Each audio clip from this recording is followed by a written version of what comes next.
Now, I'm not one to gossip, but I will bring you the tea. Welcome to Chronicle Speaks. Please, I don't have any time for any gossip now. Eh? Yes. Look at you. You don't have to say it. I already know what you are thinking. And yes, Diddy has been hit with yet another one. Diddy has made yet another white woman cry.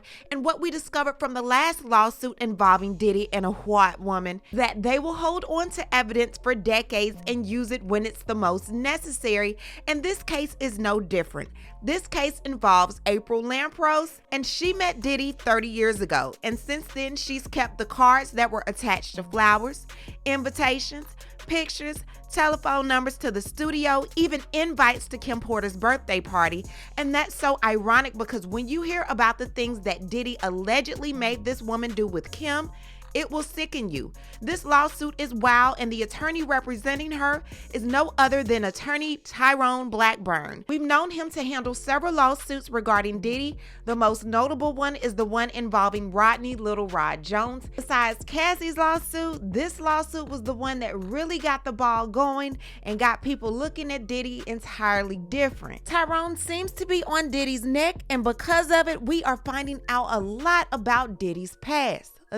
We are going to break down all of the Diddy drama and so much more, but before we do, please be sure to subscribe to this channel and hit the bell for notifications so you don't miss out on any news regarding this story and so much more. Now let's get back into all it. of these big dick deviants is all catching hell in 2024. It's up for all of them. It don't matter if you Diddy or whoever you is. All lies will be exposed. That's all. Cat Williams predicted it earlier this year, and I'll be damned if we aren't all watching it live in living color, everything coming to pass. Diddy officially has more lawsuits than he does kids. There are now 7 lawsuits filed against Diddy in the past 6 months. Diddy's karma is now coming to him like a raging bull, and with all of the money and all of the connects in the world, it doesn't seem like anything can stop it.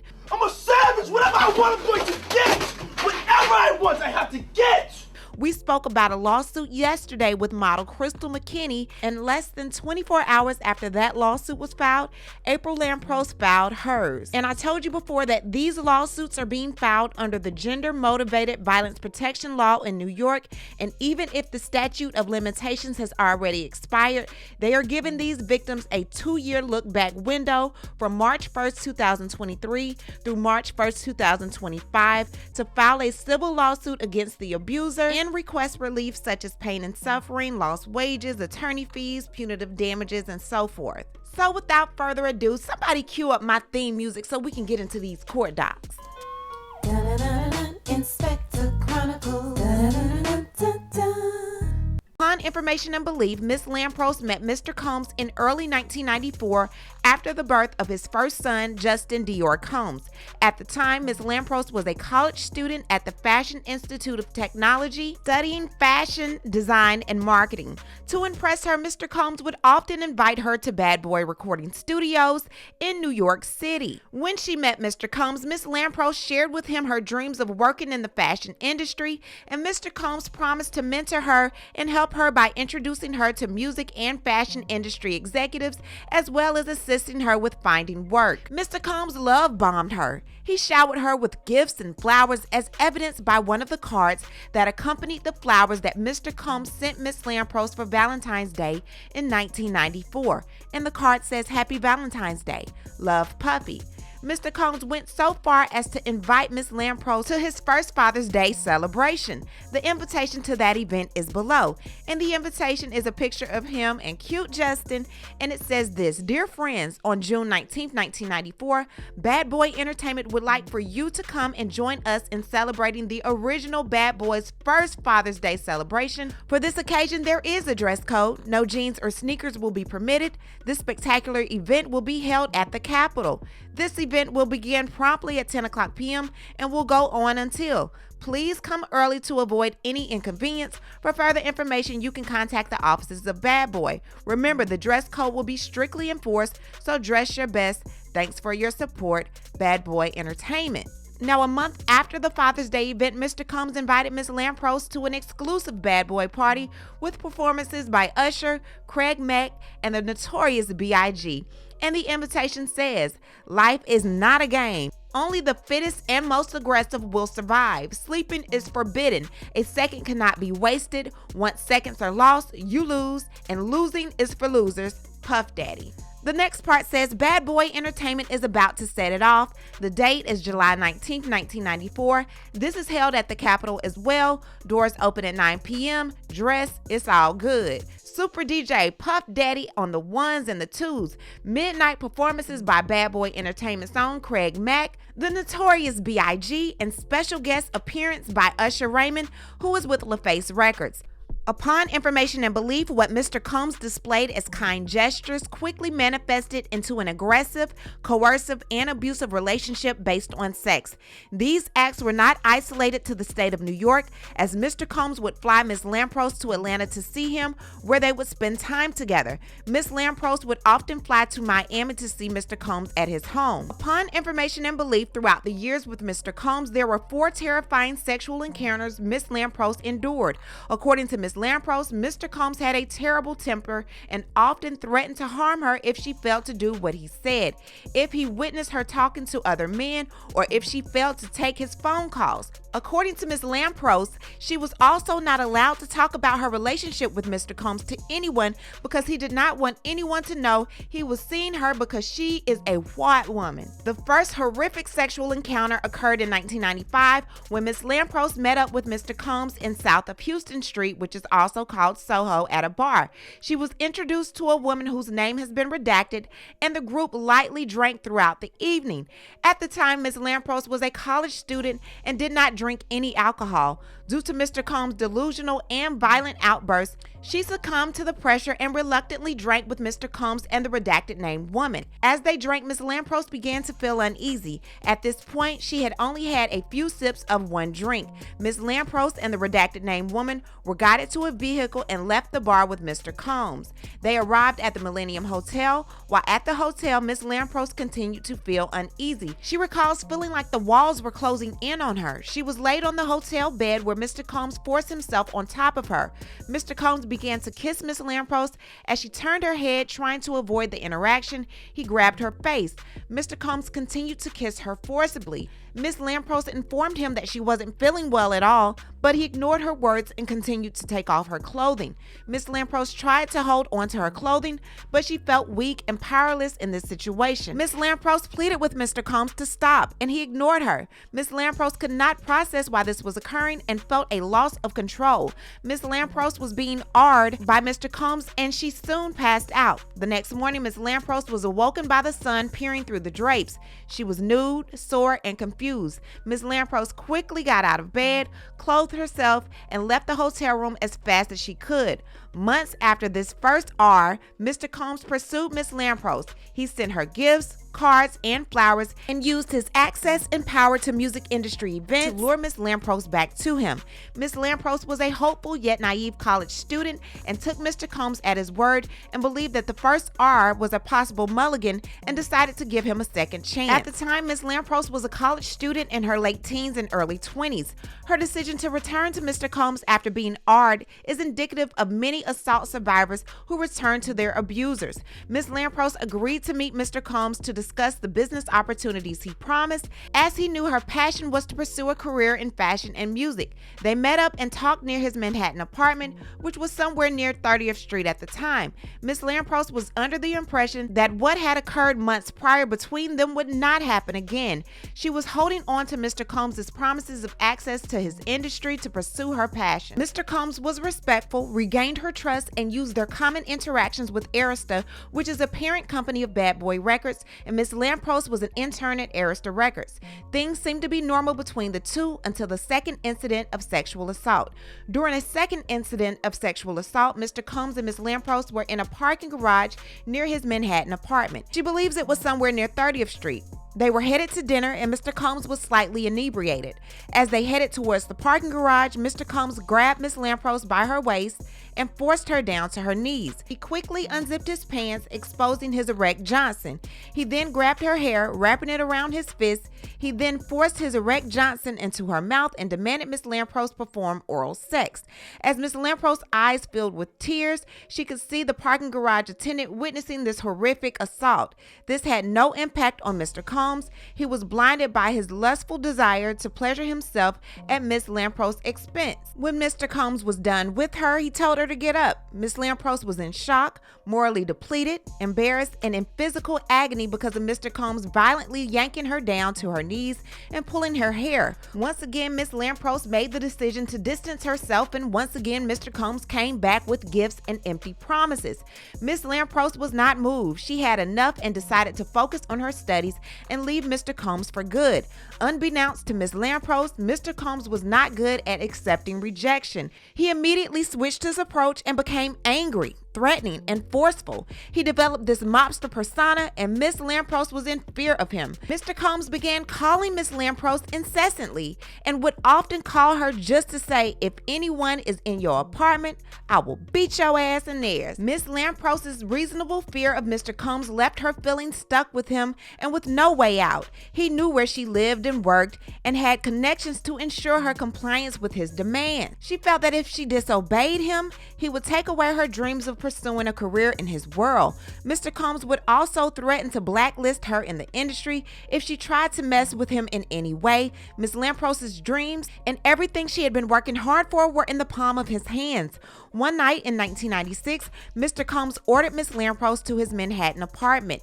Mr. Combs' residence was in the 30s and Park near the Midtown Tunnel. When Miss Lampros arrived, Kim Porter and 2 other people were present. Mr. Combs introduced the women. They went to a nightclub. After the club closed, they returned to Mr. Combs' apartment and they began a night of drinking. A couple of hours into the evening, Mr. Combs forced Miss Porter and Miss Lampros to take ecstasy. Mr. Combs instructed the women to open their mouths. When they complied with his commands, Mr. Combs forced the pill into their throat to ensure the pills were swallowed. Mr. Combs' hands were so far down Miss Lampros' throat, she gagged. He even checked under their tongues. With the combination of alcohol and ecstasy, Miss Lampros recalled feeling lightheaded and lethargic. After being forced to take ecstasy, Mr. Combs then demanded Kim Porter to have sexual intercourse with Miss Lampros. Miss Lampros vocally opposed this idea, but Mr. Combs quickly reminded her that she had no control over the situation as he could make her lose her job. Miss Lampros knew she had to comply because she had witnessed what happens when someone defies Mr. Combs. She had also been threatened and victimized by Mr. Combs and did not want to cause a problem because she feared him. As Mr. Combs demanded Miss Porter and Miss Lampros to engage in sex, Mr. Combs sat close by, pleasured himself for some time before pushing Kim Porter off Miss Lampros and forcefully R-ing her. Miss Lampros felt numb at the moment and emotionally checked out. A few hours later, Miss Lampros recalls being woken up by Mr. Combs and told to leave the residence. She felt disgusted, ashamed, and embarrassed and couldn't believe what had happened. Shortly after this event, Miss Lampros slowly distanced herself from Mr. Combs. Even though she was reluctant to be with him, he used industry connections and invitations to exclusive events to keep her attached. Mr. Combs went so far as to invite her to Kim Porter's birthday celebration. And the invitation reads this: Sean Puffy Combs cordially invites you to attend a birthday celebration in honor of his girlfriend, Kim Porter. This is December 16th, 1997 at Cheetah in New York. This evening will feature a special performance by Chico DeBarge. This invitation in special formal attire will be required for admission. This invite admits only one. In or about 1998, Miss Lampros found the courage to end her relationship with Mr. Combs. She had finally suffered enough. However, this ending was one-sided. Mr. Combs and Kim Porter weren't done with Miss Lampros. Kim Porter was very resentful of Miss Lampros after she was forced to engage in sex acts with Miss Lampros.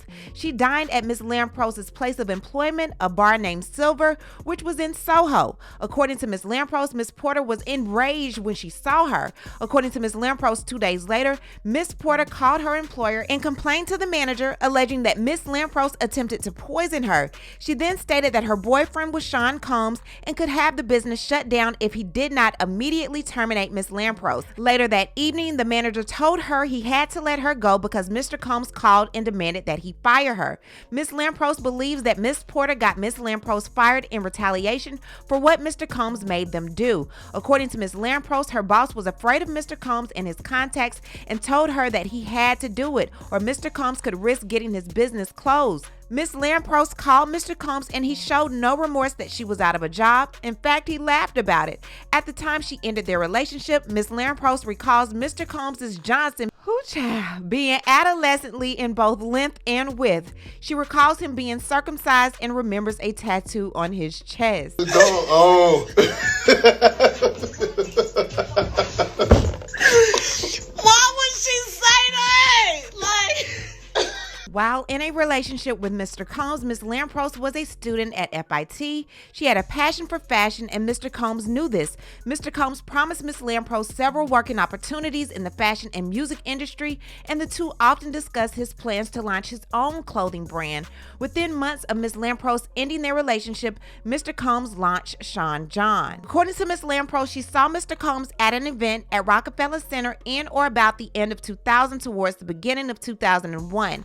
At the time, Ms. Lampros said Mr. Combs may have been filming a season of Making the Band. According to Ms. Lampros, when Mr. Combs saw her, he approached Ms. Lampros and asked the camera crew to turn off the cameras to not film their interactions. According to Ms. Lampros, Mr. Combs asked her how she was, expressed to her that he missed her, and asked if she would leave the event at Rockefeller Center with him. Ms. Lampros rejected Mr. Combs and left. According to Ms. Lampros, later that evening, he kept calling her and asking if she would come to his apartment on Park Avenue, but she said no. He even offered to send his driver to pick her up.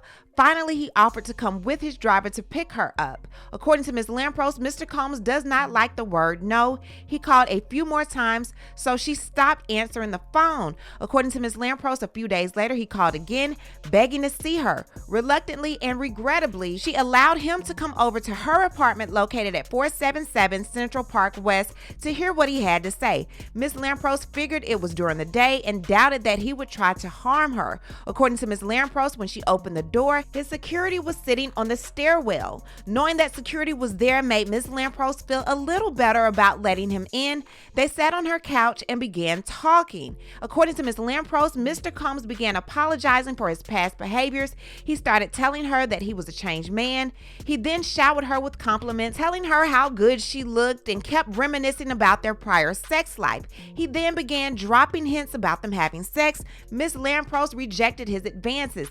Suddenly, out of nowhere, Mr. Combs violently grabbed her and forced himself onto her. He began kissing her and touching her against her will. At that point, Ms. Lampros fought him off. After she quickly realized it was a big mistake to have allowed him to visit her, she told him to leave as she felt that he just wanted to use her for sex and hadn't changed at all. Even more disgusting was the fact that Ms. Lampros knew that Mr. Combs was involved in a very public relationship with Jennifer Lopez. According to several media reports from that time, Mr. Combs ended his relationship with Jennifer Lopez due to infidelity in February of 2001. This was around the same time that Mr. Combs sexually assaulted Ms. Lampros.